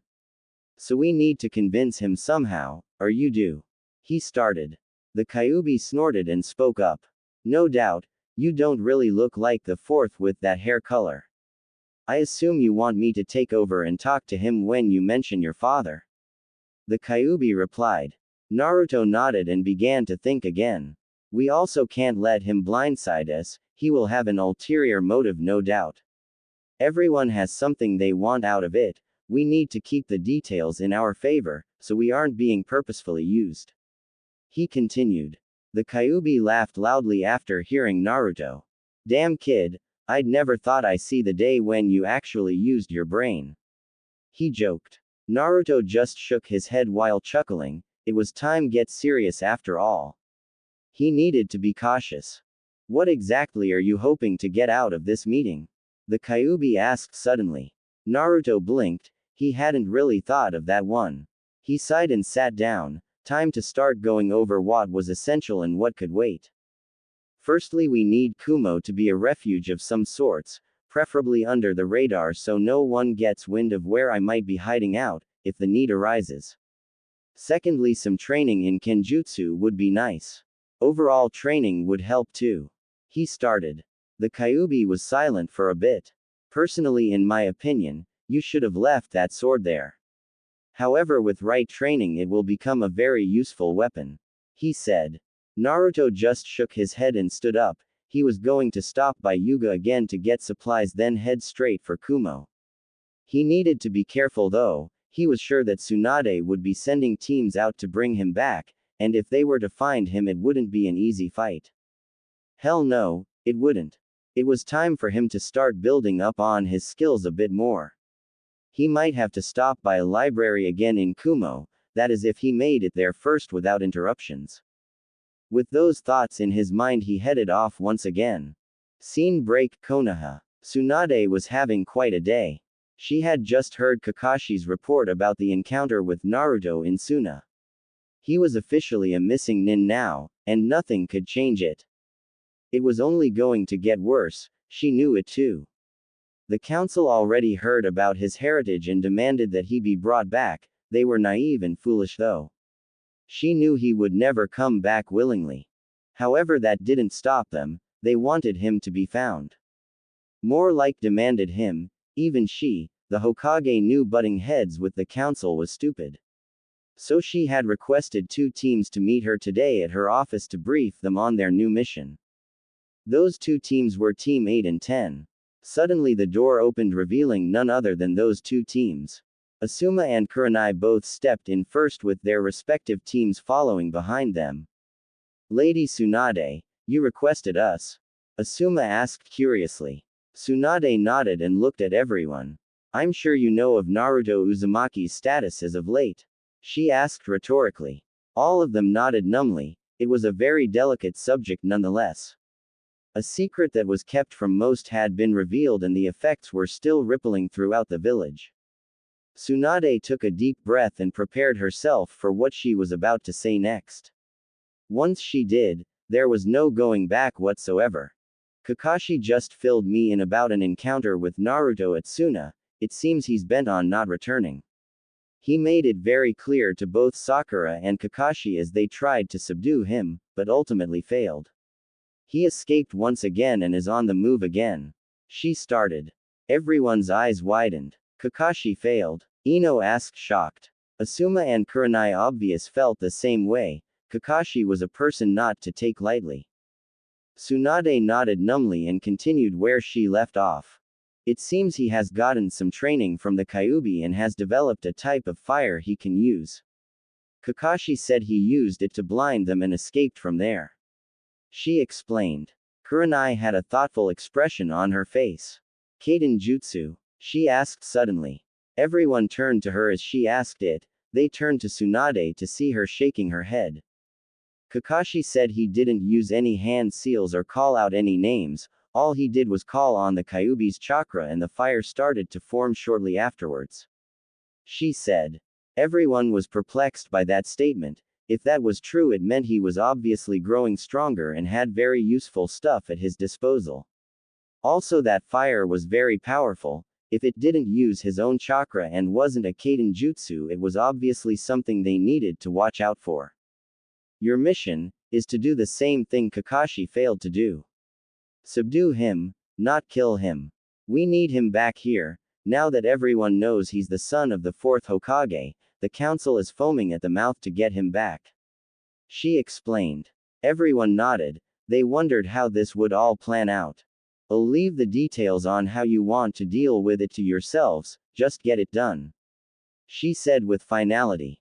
They all nodded and left the office. As they walked out, they started to talk among themselves. So how do we go about doing this? Kurenai asked aloud. Asuma thought about it for a good bit. If we can get him to come peacefully, that's good. However, we know that won't happen at all. Let's see. If he left Suna, he wouldn't stay in the land of wind that long, and he wouldn't go to Iowa. He must know how much they hate the name Namikaze. So Kumo, he said aloud. Shikamaru decided to speak up. Most likely, he knows he couldn't linger around Suna. He may act like an idiot, but he is fairly smart when it comes down to what matters. If he's serious about not coming back, he couldn't afford to make foolish decisions. He added. Kiba suddenly spoke up. You really think that Dobi can beat us all? 8v1 is a very unfair setup. He said indignantly. Shikamaru just shook his head and replied. Beat us? No. Outsmart us? Most likely. He isn't an idiot like most people think. How do you think he beat you at the Chunin exams? If he sets his mind to something, he can be very clever. I guarantee you that he has already anticipated the Hokage sending us, due to our abilities and who we are. He most likely knows what to expect from us. It would be very hard to fight us all. So he is most likely coming up with a plan to deceive us, and I wouldn't be surprised if it worked. Shikamaru said aloud. Kiba shut up after that. He knew it was true. There was more to Naruto than what everyone saw. They didn't look past the goofy surface to see what was underneath. We're also about 3 to 4 days away from Kumo, not counting setting up camp every night. That only adds more to his advantage. Shikamaru added. Asuma looked up to the sky as he spoke. Shikamaru is right, this won't be a run-of-the-mill mission. Combined with the tutelage of the Kyuubi, Naruto is even more dangerous and unpredictable. He said. Kiba noticed Hinata was fiddling with her fingers. He knew she was thinking about something. Most likely Naruto. What's the matter, Hinata? He asked curiously. Everyone stopped and turned to the shy girl. She looked up and spoke. I don't understand why Naruto turned out like this. She explained. Shino, surprisingly, was the one to speak up after her. What would you think if you suddenly found out you were to being lied to your whole life, and on top of that having to keep a secret yourself such as the Kyuubi and carrying such a burden along with it? No wonder he finally snapped from it all. He said quickly. Everyone turned to him as he spoke. They were shocked he would come up with that answer. However, they knew it was the truth. Kurenai turned to Kiba to ask him a question.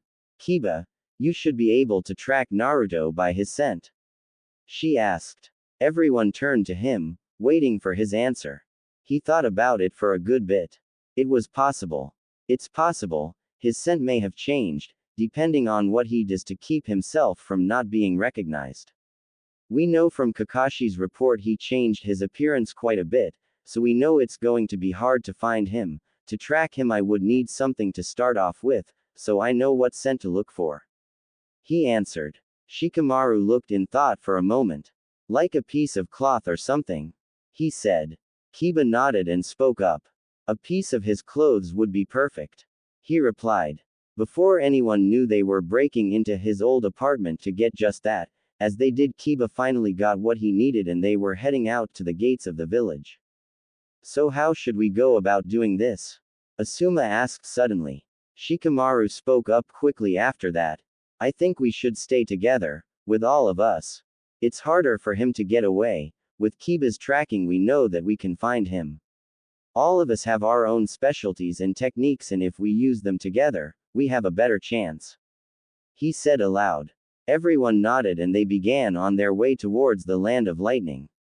It was the day after when everyone was continuing on towards Kumo. They had recently entered the land of hot water when Kiba stopped suddenly. Kurenai was the first to notice it and looked at him confused. What's wrong, Kiba? She asked suddenly. Everyone turned to him as Akamaru and him were sniffing the air. It seemed he caught something. However, it wasn't Naruto's scent. I smell a dead body. It's foul, like it's been sitting there.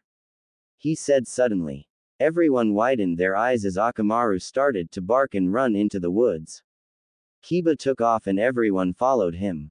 A dead body meant one thing. There was a fight between 2 or more people and someone paid the ultimate price. Their life. Everyone stopped shortly after to see a body lying face down in the dirt. It was wearing robes that none of them recognized. They were all cautious as Asuma rolled the body over. They were looking at the dead body of Kisame Hoshigaki. Hey, I recognize this guy, he's in the bingo books. Kisame Hoshigaki, AS rank missing nin, known as the monster of the hidden mist. Asuma said suddenly. Everyone turned to him as he said that. They were shocked this guy was defeated. Do you think Naruto is responsible for this? Ino asked. Everyone looked to Kurenai and Asuma as they looked at each other, like they were having a silent conversation. If he did, he got him by surprise. This area has the perfect makings for a setup for a trap. Looks like he walked into it. His sword is gone too. Naruto most likely took it as a prize, that and it would be a very useful sword to wield. Asuma said suddenly. Shikamaru looked in thought for a second. What sword? Kiba suddenly asked. Everyone else wanted to know that as well. Kisame Hoshigaki was known to carry a sword by the name of Samahata, it one of the swords that the 7 ninja swordsmen of the mist, and it is renowned for being the most dangerous and terrifying of all of them. It can be very dangerous if wielded right. Kurenai answered. They all looked shocked after that statement. If Naruto was the one who did this, then it only proves my point that we need to tread with caution. If we don't, we may wind up walking right into a trap. Shikamaru said suddenly. Everyone nodded and looked around for anything that could lead them in the right direction. Ino kneeled near the body to examine it. The wound isn't fresh, the blood has already dried. This was done a day or two ago. It's laid here ever since. She said. Everyone sighed as they realized what it meant, he was a good bit ahead of them. They needed to catch up quickly. We better get back on track. Kiba said. Everyone nodded and they left the area and started heading towards Kumo. Scene break, with Naruto. Naruto was close to Kumo, about an hour or so if he walked. However, he was going at a faster pace. He stopped at Yusa to get some more supplies earlier. He picked up a few ninja tools that would help him. He knew Tsunade would send a team or two to retrieve him, so he needed to be prepared for when they met. He knew it wasn't going to be friendly. They would most likely use force, however not lethal force. Tsunade would have there if he came back in a body bag. He planned on stopping at Kumo's library before requesting to meet with the Raikage. He needed to learn a few things, those things were going to help him when he faced the teams that were sent to get him. Before he knew it, he was already walking through the hidden cloud village. He liked the way it looked. Eventually he spotted the Raikage's tower, but he knew that was for later. It was obvious he was an outsider. He got some curious glances here and there, but they were hostile or vicious. He chuckled as he walked into the village's library. He continued to ignore the obvious stares and looked for a few books he was needing. They were about psychological warfare, underhanded tactics. Anything that remotely revolved around deception and guerrilla warfare really would work for him as of now. After searching for a good 25 minutes, he found a couple of books he was going to learn from. They had some good titles that drew him in. They were The Psyche, How It Works, An Art of War, Divide and Conquer. Before anyone knew it, a quick shout of Kage Bunshin no Jutsu and a clone appeared and sat down next to the real Naruto. After an hour of reading the two books, he had a good understanding of how to effectively use psychological-based attacks and how to use your situation to your advantage with traps and setups. He knew with what he learned he would be able to take on a team now. It was now time to meet the Raikage. Are you ready, kid? He heard the Kyuubi. Naruto nodded and left the library and headed towards the tower where the meeting that no one would ever forget would happen. As soon as he stepped in the building, he was instantly stopped. They knew he wasn't from around here. They were definitely suspicious. It was shortly after when a young man with dark skin and white hair that covered his left eye walked in front of Naruto and spoke in a slightly bored but highly cautious tone. Who are you and why are you here? He asked quickly. Naruto should have known this would happen. I'm here to speak to the Raikage regarding a certain fellow that is known as the Yellow Flash. He said aloud for everyone to hear. He watched subtlety to see their reactions, it was instantaneous. They all tensed and were on guard after hearing those two words. They all knew about the power that Minato Namikaze had and how much fear he spread with his famous techniques. The man in front of him narrowed his eyes. Who are you? How do you know that name? He asked, deadly serious. Naruto gave him a serious look. What I have to say must only be said in a private audience with the Raikage himself. He said calmly. The man didn't back down and spoke in a deadly calm tone. You say that and you obviously radiate the word secret, after all you have a very famous sword on your back. Where is Kisame Hoshigaki? He said aloud. Naruto chuckled and replied. Shark face. Check the forests by Yuga. If you find his dead body, you'd know the answer. He joked. The man's eyes widened. Kisame was defeated by this boy. The situation suddenly turned 180. He needed to keep it under control. This boy was an unknown and he needed to proceed with caution. You defeated Kisame? He asked disbelievingly. Naruto nodded and spoke again. Itachi Uchiha was with him, however he got away. He said calmly. Now this surprised everyone. The traitor who slaughtered the whole Uchiha clan with ease ran away from this kid. They all thought. The man finally relented and spoke up. Very well. Follow me and don't make any sudden movements. He said deadly serious. Naruto nodded and followed him as they walked up a staircase. He didn't fail to notice two people were following behind him. They're Jinchuriki kid, watch out. He heard the Kyuubi say in his head. Naruto hummed to himself and didn't look back at the two of them. He didn't want to raise any suspicion now. They soon arrived at a large door and the man in front of them walked in. He came out shortly after and motioned for Naruto to come inside. Sitting in his desk with a stern, yet inquisitive look was the fourth Raikage himself.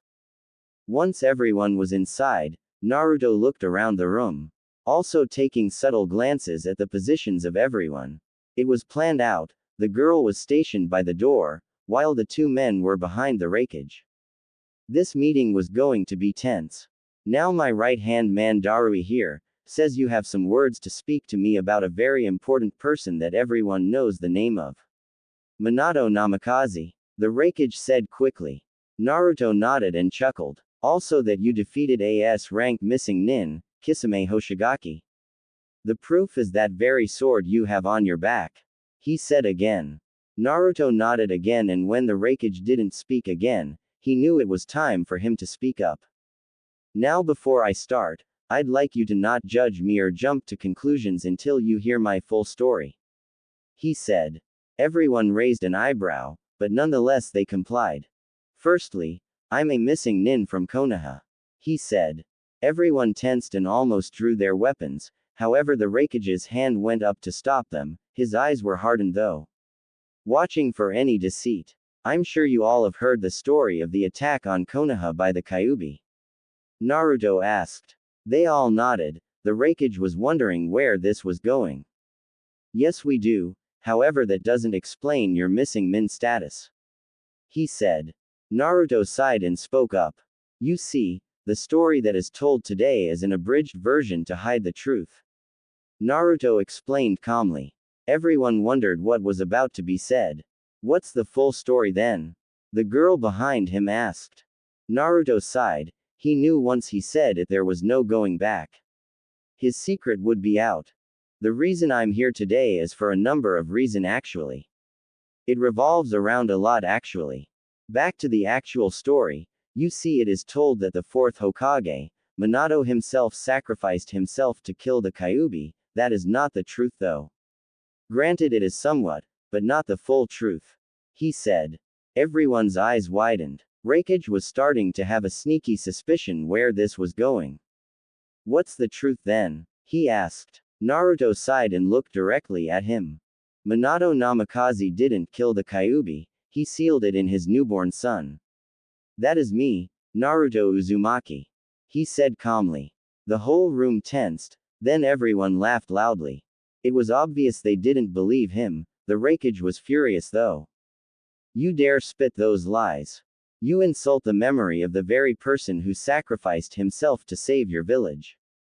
Be glad he did, or that monster would have obliterated your home. He shouted while slamming his fist on the desk. Naruto sighed and knew it was time for Plan B, however before he could speak up. He fell on his knees. Yo bro, what's with the demonic flow? The man next to the Raikage said suddenly. Everyone looked at the kneeling form of Naruto. I sense it too, it's rageful. The girl said. It seems they may have pissed off the Kyuubi. The Kyuubi had taken over forcefully. He sneered at the Raikage as he stood back up. It seems the Raikage didn't notice the Kyuubi taking over and laughed again. You can quit the act kid. He said. The Kyuubi gave a dark chuckle and everyone tensed. The voice was deeper and more demonic when it spoke. Kid, I'm no kid, old man, I've lived longer than you have. You insult the legacy of the very man you fought in that war, by not seeing the resemblance between Minato and his own flesh and blood. Granted, he did change his appearance to avoid him being recognized by the same people he left on his own will. The Kyuubi spat out. The Raikage's eyes widened and no words were formed to combat what he was hearing. Everyone else was the same way. I am that very monster you said that was attacking that village that day. However, I was being controlled. This child is the offspring of Minato Namikaze and Kushina Uzumaki. The Kyuubi growled. Nobody had expected this. It seemed this meeting was about to take a huge turn.